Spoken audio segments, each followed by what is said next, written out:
Good morning dear students, welcome to Narayan Lal classes. तो चलिए आज हम अपना एक जो हमारा ग्रामर का एक जो टॉपिक है व्याकरण का, उससे संबंधित असाइनमेंट करेंगे, जो है हमारा पदबंध और उसके भेद। पदबंध किसे कहते हैं, उसकी पहचान कैसे करते हैं और कितने प्रकार के पदबंध होते हैं, उसके भेद कितने हैं, वो हम आज जानेंगे। तो सबसे पहले है पदबंध किसे कहते हैं। मीन्स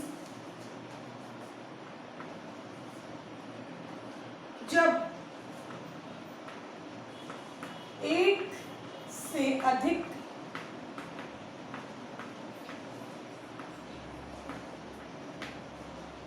पद, पद का मतलब होता है शब्द, पद मिलकर एक व्याकरणिक का अर्थ होता है व्याकरण से संबंधित, व्याकरणिक इकाई का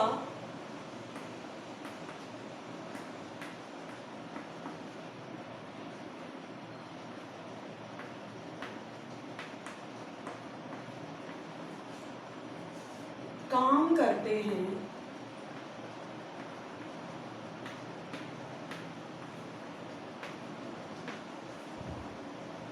तब उस बंधी हुई, मतलब उस व्याकरणिक में नियमों में बंधी हुई उस इकाई को क्या कहेंगे, पदबंध कहेंगे।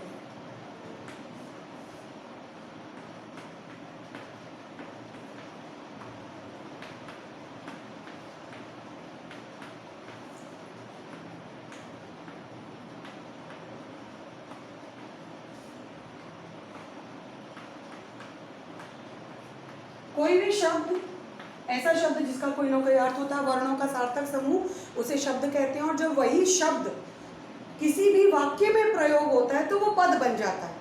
ओके। और जब कई सारे पद मिलकर किसी भी एक व्याकरणिक इकाई की तरफ इशारा करते हैं तो उसे पदबंध कहते हैं। उदाहरण के लिए मैं एक एग्जांपल आपके सामने लिखती हूँ। जैसे अपनी आदतों से, अपनी आदतों से मजबूर तुम कभी नहीं बदलोगे।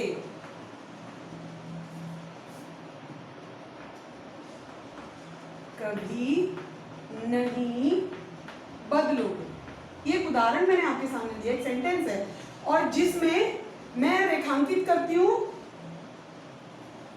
अपनी आदतों से मजबूर तुम कभी नहीं बदलोगे, और मैं करती हूँ रेखांकित यहां तक। तो जितने भी शब्द मैंने यहां पर प्रयोग किए, अपनी आदतों से मजबूर तुम, तो ये सभी क्या कर रहे हैं, किसकी तरफ इशारा कर रहे हैं, तुम की तरफ। और जैसा कि तुम, मैं, हम, यहाँ, तुम, तुम्हारा, तुम्हारी, आपके, तेरा, ऐसे शब्द क्या होते हैं, सर्वनाम। तो इसीलिए ये पूरा जो पदों का जो बंध है, एक साथ समूह शब्दों को प्रयोग किया गया है, और वो किसकी तरफ इशारा कर रहे हैं, तुम की तरफ। तो यहाँ पर कौन सा पदबंध होगा, सर्वनाम, क्योंकि हमारा जो शब्द है वो कौन सा है, सर्वनाम। तो यहाँ पर सर्वनाम पदबंध होगा।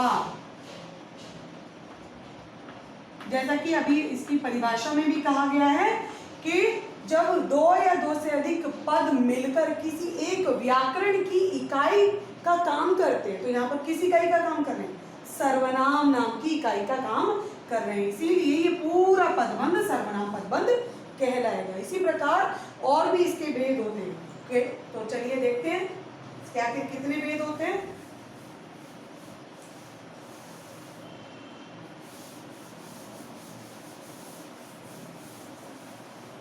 हमारा दूसरा प्रश्न है कि पदबंध के कितने भेद होते हैं, उनके नाम लिखिए। एक मैं ऑलरेडी आपको बता चुकी हूं कि सर्वनाम होता है, और बाकी देखते हैं। पदबंध के 5 भेद हैं,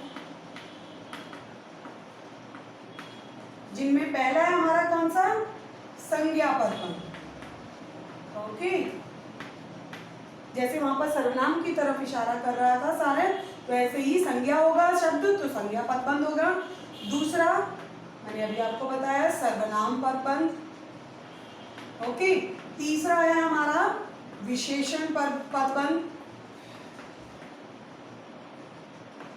चौथा हमारा जब क्रिया से संबंधित होगा, विशेषण से संबंधित हो विशेषण और क्रिया से संबंधित है तो क्रिया विशेषण। और पांचवा है क्रिया की विशेषता बताएगा तो क्रिया विशेषण से संबंधित होगा, लेकिन यहाँ पर कौन सा होगा, जो क्रिया की तरफ इशारा करेगा। तो यहाँ पर एक साथ आएगा क्रिया विशेषण। ये तीनों बिल्कुल अलग अलग है, ये विशेषण, यहाँ पर क्रिया और यहाँ पर क्रिया विशेषण पदबंध। ओके, इस प्रकार हमारे पदबंध के 5 भेद होते हैं। चलिए इसका अभ्यास कार्य करते हैं तो आपको बिल्कुल क्लियर हो जाएगा। अब जो मैं वाक्य लिखने जा रही हूं उसमें रेखांकित किए गए हैं सेंटेंसेस, और उसमें क्या करना है, जो हमारे पदबंधों के जो भेद है उसको पहचान कर हमें उसके भेद का नाम बताना है।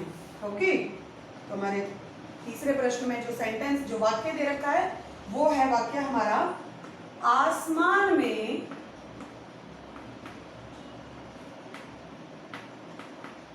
उड़ता गुब्बारा। गुब्बारा किसको कहते हैं, बलून को। ओके, गुब्बारा फट गया, और इसमें रेखांकित किया है इन शब्दों को, पूरा ये पदबंध बन। तो आप देख रहे हैं कि आसमान में उड़ता, जो तीनों शब्द हैं वो किसकी तरफ इशारा कर रहे हैं, किससे संबंधित है, गुब्बारे से। और गुब्बारा किसी एक वस्तु का नाम है, और जब कहीं पर किसी का भी नाम लिया जाता है तो वो क्या होता है, संज्ञा। तो इसीलिए यहाँ पर हमारा कौन सा पदबंध होगा, संज्ञा पदबंध। ठीक है, तो इसका उत्तर क्या होगा, संज्ञा पदबंध। इसी तरीके से आप पहचान करो। आइए एक बार दूसरा और देख लेते हैं।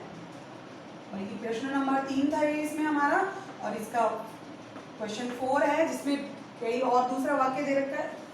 उस घर के कोने, उस घर के कोने में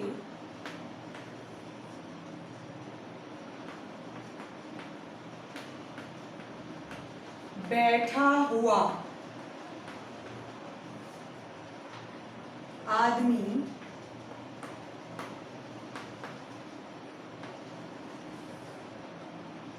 जासूस है।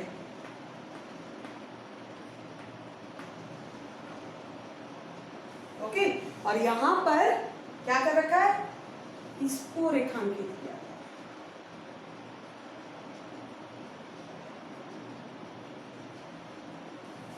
और ये आदमी की विशेषता बता रहे हैं, बैठ के कहाँ बैठा हुआ है, जगह बता रखी है उसमें कि उस घर के कोने में बैठा हुआ जो आदमी है। तो आदमी की विशेषता बताए कि वो एक घर के कोने में बैठा हुआ है, तो विशेषता बता रही है, इसलिए यहाँ पर कौन सा पदबंध होगा, विशेषण पदबंध।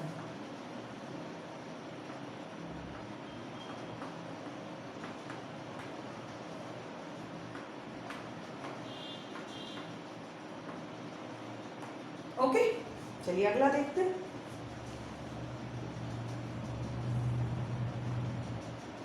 क्योंकि आदमी जो जासूस है उसकी विशेषता बता रहे हैं, स्पेशली इशारा किया गया है, तो वो कौन सा है, विशेषण पदबंध। विशेषता बताइए तो विशेषण पदबंध। उसमें नाम बताया गया था, जो पहला हमारा वाक्य था गुब्बारे का, तो वो संज्ञा पदबंध।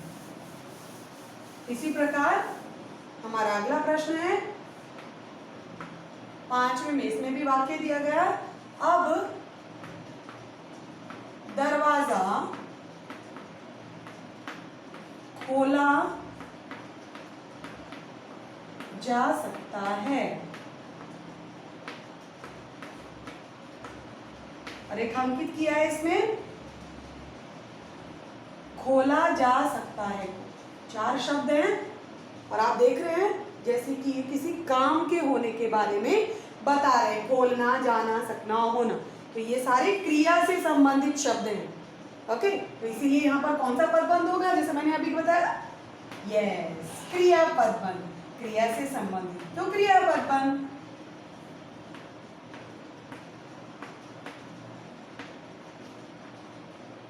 हमारा अगला वाक्य है, सुबह से शाम तक वह बैठा रहा। सुबह से शाम तक वह बैठा रहा। ओके, और यहां पर सुबह से शाम को रेखांकित किया गया है, सुबह से शाम तक, और बैठना क्रिया हो रही है। ओके, बैठ तो, और समय बताया गया है कि सुबह से शाम तक वो बैठा रहा।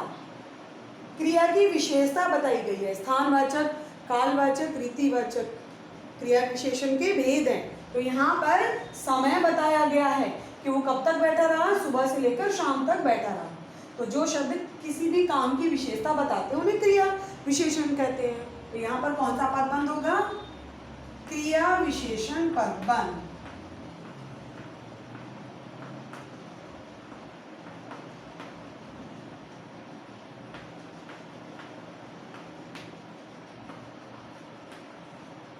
ओके, चलिए हमारे दो वाक्य और है, उन्हें और देख लेते हैं।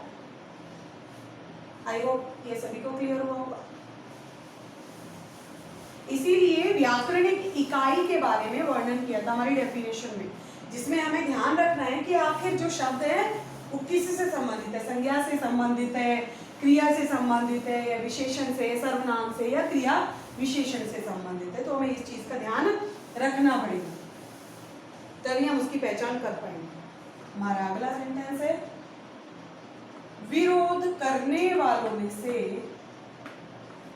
विरोध करने वालों में से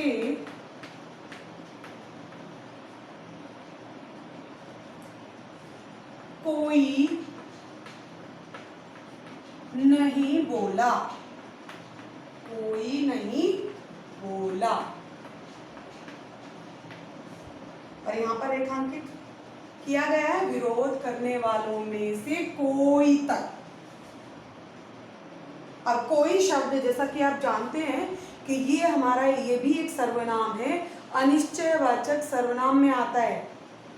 अगर किसी व्यक्ति का नाम आ जाता तो संज्ञा हो जाता, लेकिन हमें पता है या वह होता तो भी सर्वनाम होता, लेकिन कोई शब्द दे रखा है वो हमारा सर्वनाम से संबंधित, वो भी कौन सा, अनिश्चयवाचक सर्वनाम से। ठीक है, तो इसीलिए कोई शब्द की वजह से यहाँ पर कौन सा होगा, सर्वनाम पदबंध।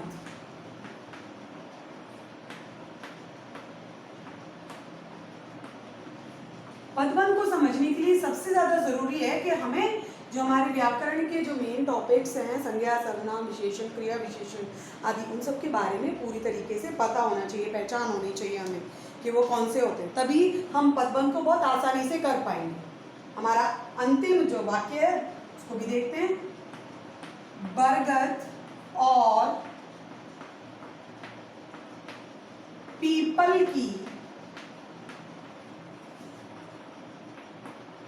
घनी छांव से हमें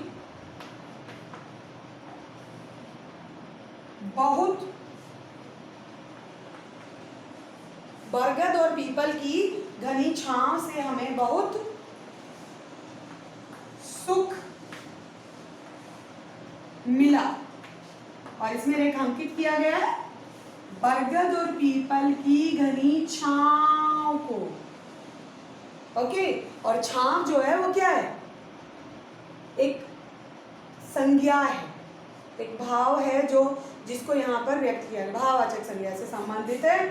ओके, तो इसीलिए क्योंकि यहाँ पर संज्ञा दे रखी है तो कौन सा पदबंध हो गया, हमारा संज्ञा पदबंध। Okay, next.